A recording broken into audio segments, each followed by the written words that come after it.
നമസ്കാരം. യൂത്ത് കോൺഗ്രസ് നേതാവ് എടയന്നൂർ ഷുഹൈബിനെ ക്രൂരമായി വെട്ടിനുറുക്കിയ കൊലയാളി സംഘത്തിനൊടുവിൽ നിയമത്തിന്റെ മുന്നിൽ വലിയ തിരിച്ചടി നേരിട്ടിരിക്കുകയാണ്.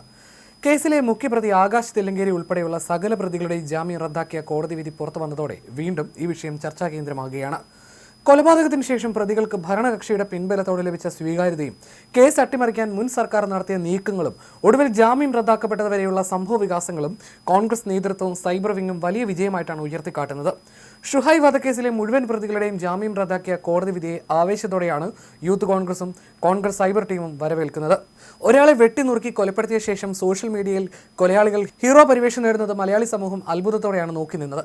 കൊലപാതകത്തിന് ശേഷം ഒന്നാം പ്രതി ആകാശ് തില്ലങ്കേരിക്ക് സോഷ്യൽ മീഡിയയിൽ ഒരു വിഭാഗം CPM പ്രവർത്തകർക്കിടയിൽ ലഭിച്ച സ്വീകാര്യത ഞെട്ടിക്കുന്നതായിരുന്നു. ഇത്തരം ക്രിമിനൽ സംഘങ്ങൾ പാർട്ടിക്കുള്ളിൽ ഹീറോ ചമയാൻ തുടങ്ങിയതാണ് CPMനെ സമാനതകളില്ലാത്ത വലിയ തോൽവികളിലേക്ക് നയിച്ചതെന്ന് കോൺഗ്രസ് സൈബർ ടീം കുറ്റപ്പെടുത്തുന്നു. എന്തുകൊണ്ട് തോറ്റു എന്ന് ഫേസ്ബുക്കിൽ താത്വിക അവലോകനം നടത്തുന്ന പാർട്ടി ബുദ്ധിജീവികൾ ഇത്തരം പ്രവണതകൾക്ക് നേരെ കണ്ണടക്കുകയാണെന്നും ഈ കേസിന്റെ വിചാരണ നീട്ടിക്കൊണ്ടു പോകാൻ മാത്രം പിണറായി സർക്കാർ ജനങ്ങളുടെ 86 ലക്ഷം രൂപയോളം പൊതുപണം വക്കീൽ ഫീസിനത്തിൽ ദൂർത്തടിച്ചുവെന്നും കോൺഗ്രസ് ഓർമ്മിപ്പിക്കുന്നു. തുടക്കത്തിൽ പാർട്ടിയുടെ തണലിൽ ജാമ്യത്തിലിറങ്ങി ആർഭാട ജീവിതം നയിച്ച ആകാശ് തില്ലങ്കേരിയും കൂട്ടരും പിൽക്കാലത്ത് പ്രാദേശിക പാർട്ടി നേതൃത്വവുമായി തെറ്റിയതോടെയാണ് കഥ മാറിയത്. കൊല്ലാൻ തീരുമാനിച്ചാൽ പിന്നെ ഉമ്മ വെച്ച് വിടണമായിരുന്നോ എന്ന് ചോദിച്ച് കൊലപാതകത്തെ പരസ്യമായി ന്യായീകരിച്ച ജിജോ തില്ലങ്കേരിയെ പോലെയുള്ള സുഹൃത്തുക്കൾ പ്രതികൾക്കുണ്ടായിരുന്നു. എന്നാൽ പാർട്ടിയുടെ സംരക്ഷണം കുറഞ്ഞതോടെ ആകാശ് തില്ലങ്കേരി ഫേസ്ബുക്കിലൂടെ നടത്തിയ വെളിപ്പെടുത്തലുകൾ CPMനെ വലിയ പ്രതിരോധത്തിലാക്കി. തങ്ങൾ പാർട്ടിക്ക് വേണ്ടിയാണ് കൊലപാതകം നടത്തിയതെന്നും കൊലപാതകത്തിന് ആഹ്വാനം ചെയ്തവർക്ക് സഹകരണ സ്ഥാപനങ്ങളിൽ ജോലി കിട്ടിയപ്പോൾ നടപ്പാക്കിയ തങ്ങൾക്ക് പട്ടിണിയും പടിയടച്ച പിണ്ടം വെക്കലുമാണ് പ്രതിഫലമെന്നുമായിരുന്നു ആകാശിന്റെ പരസ്യമായ തുറന്നു പറച്ചിൽ.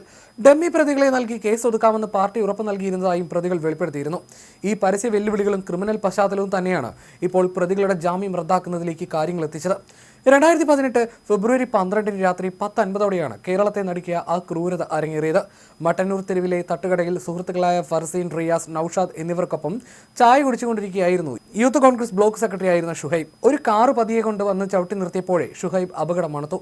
ജീവന് ഭീഷണിയുണ്ടായിരുന്നത് കൊണ്ടാവണം കൊട്ടേഷൻ ടീമാണോ എന്ന് ഷുഹൈബ് പതിയെ സുഹൃത്തുക്കളോട് ചോദിച്ചു. പെട്ടെന്ന് 4 രജിസ്ട്രേഷൻ കാറിലെത്തിയ അക്രമി സംഘം ബോംബെറിഞ്ഞ് ഭീകരാന്തരീക്ഷം സൃഷ്ടിച്ചു.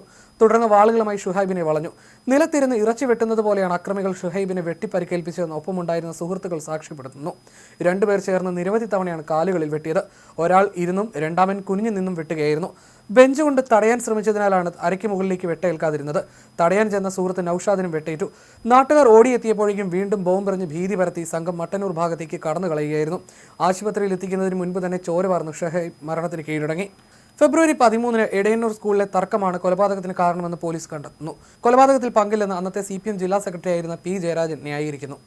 പിറ്റേന്ന് ഫെബ്രുവരി 14 ഷുഹൈബിനെ വധിക്കുമെന്ന് ഭീഷണിപ്പെടുത്തി CPM മുൻപ് നടത്തിയ പ്രകടനത്തിന്റെ ദൃശ്യങ്ങൾ പുറത്തുവരുന്നു. പ്രതികളെ പിടിക്കാൻ കോൺഗ്രസ് നേതാവ് സതീശൻ പാച്ചിനിയുടെ നേതൃത്വത്തിൽ ഉപവാസം നടത്തി. പ്രത്യേക പോലീസ് അന്വേഷണ സംഘം രൂപീകരിച്ചു. ഫെബ്രുവരി 17 കേസ് CBI അന്വേഷിക്കണമെന്ന് ഷുഹൈബിന്റെ പിതാവ് മുഹമ്മദ് ആവശ്യപ്പെട്ടു. തുടർന്ന് K. സുധാകരൻ അന്ന് നിരാഹാര സമരമിരുന്നു. ഫെബ്രുവരി 18 മുഖ്യപ്രതികളായ ആകാശ് തില്ലങ്കേരി, റിജിൻ രാജ് എന്നിവർ പോലീസിൽ കീഴടങ്ങുന്നു. പ്രതികൾ മുഖ്യമന്ത്രി പിണറായി വിജയനും P. ജയരാജനും ഒപ്പം നിൽക്കുന്ന ചിത്രങ്ങൾ പുറത്തു വന്നതോടെ പ്രതിരോധത്തിലായി പാർട്ടി. കൊന്നത് CPMകാർ തന്നെയാണെന്ന് DGP രാജേഷ് ദിവാൻ അന്ന് സ്ഥിരീകരിച്ചു. ഫെബ്രുവരി 19 K. സുധാകരന്റെ അനിശ്ചിതകാല നിരാഹാര സമരം കണ്ണൂരിൽ ആരംഭിക്കുന്നു. കൊലയാളി സംഘം സഞ്ചരിച്ച വാഗണർ കാർ തുറന്ന് പോലീസ് കണ്ടെത്തി.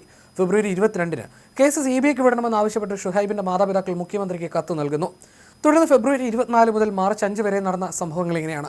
ഗൂഢാലോചനയിൽ പങ്കെടുത്തവർ ഉൾപ്പെടെ അസ്കർ, അൻവർ, അഖിൽ, ജിതിൻ, രജത്, സഞ്ജയ്, സംഗീത്, ദീപ് ചന്ദ്, ബിജു എന്നിങ്ങനെ കൊലപാതകത്തിൽ നേരിട്ടും അല്ലാതെയും പങ്കെടുത്ത 11 CPM പ്രവർത്തകർ അറസ്റ്റിലായി. കൊലയ്ക്കുപയോഗിച്ച വാളുകൾ മുഴുവൻ പോലീസ് കണ്ടെടുക്കുകയും ചെയ്തു. അന്ന് CBI അന്വേഷണം ആവശ്യമില്ലെന്ന് മുഖ്യമന്ത്രി പിണറായി വിജയൻ നിയമസഭയിൽ വ്യക്തമാക്കിയിരുന്നു. എന്നാൽ മുഖ്യമന്ത്രിയുടെ ഈ നിലപാടിൽ പ്രതിഷേധിച്ച് പ്രതിപക്ഷം അന്ന് സഭ സ്തംഭിപ്പിക്കുന്നു. പിതാവിന്റെ ഹർജി പരിഗണിക്കവേ ഹൈക്കോടതി രൂക്ഷ വിമർശനമാണ് പോലീസിനെതിരെ ഉന്നയിച്ചത്. ഒരു മനുഷ്യനെതിരെ ചെയ്തത് കണ്ടില്ലേ എന്ന് കോടതി ചോദ്യം ചെയ്യുന്നു. 9-ാം ദിവസം അന്ന് K. സുധാകരൻ സമരം അവസാനിപ്പിക്കുകയും ചെയ്യുന്നു. മാർച്ച് 7 പോലീസിന്റെ അന്വേഷണത്തിൽ വിശ്വാസമില്ലെന്ന കുടുംബത്തിന്റെ വാദം അംഗീകരിച്ച് ഷുഹൈബ് വധക്കേസ് CBIക്ക് വിട്ടുകൊണ്ട് ഹൈക്കോടതി സിംഗിൾ ബെഞ്ചിന്റെ നിർണായക ഉത്തരവ് പുറപ്പെടുവിക്കുന്നു. തുടർന്ന് ഈ CBI അന്വേഷണ ഉത്തരവിനെതിരെ സുപ്രീം കോടതിയിൽ വരെ പോയി കോടിക്കണക്കിന് രൂപയുടെ പൊതുപണം ചെലവഴിച്ചാണ് സർക്കാർ സ്റ്റേ വാങ്ങിയതും വിചാരണ വൈകിപ്പിച്ചതും. എന്നാൽ വർഷങ്ങൾക്കിപ്പുറം ജാമ്യ വ്യവസ്ഥകൾ ലംഘിച്ച് വീണ്ടും ക്രിമിനൽ പ്രവർത്തനങ്ങളിൽ ഏർപ്പെട്ട പ്രതികളുടെ സകല ജാമ്യം റദ്ദാക്കപ്പെട്ടതോടെ ഷുഹൈബിന്റെ കുടുംബത്തിനും കോൺഗ്രസ് പ്രസ്ഥാനത്തിനും ഇത് നിയമ പോരാട്ടത്തിലെ വലിയൊരു വിജയമായി മാറിയിരിക്കുകയാണ്.